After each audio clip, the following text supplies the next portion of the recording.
Bob in Chicago. Hey, Bob, what's up? Hey, Tom, I called a couple weeks ago. It was driving me crazy that no one heard in the debate when Mitt Romney said, where your money shows where your heart's at. Right.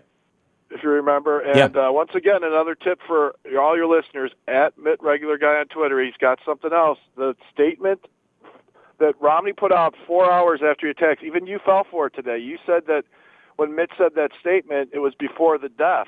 No, it wasn't before the death. It was before the deaths were announced or known. Well, he announced it. He says, I'm outraged by the attacks on American diplomatic missions in Libya and Egypt and by the death of an American consulate worker in Benghazi. It's disgraceful that the Obama's first response was not to condemn attacks on our diplomatic missions, but to sympathize with those who waged the attacks. So he knew that he was politicizing the death of an ambassador. I didn't. Well, get your fact checkers on me. It's because that's scummy. Yeah, it may well be that wasn't the first one that went out. That they revised it the next day or something like that. I remember the whole double down where he did the first press release, and then the next day they said, "Are you going to withdraw that now that the guy's dead?" And he said, "No, we're going to double down on it."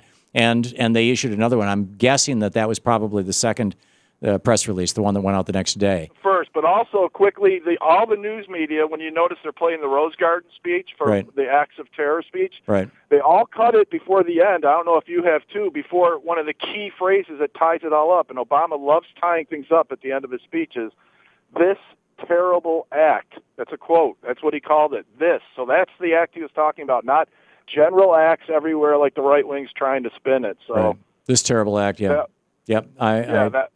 That was in there. I got One more thing, the fact checks you're talking about the news does, I noticed they always do 2 lies on each person or something, but they never give us a total of how many they found on each person. No, they couldn't. And that's why, and thank you for the call, Bob, that's why Romney can get away with basically being a professional liar.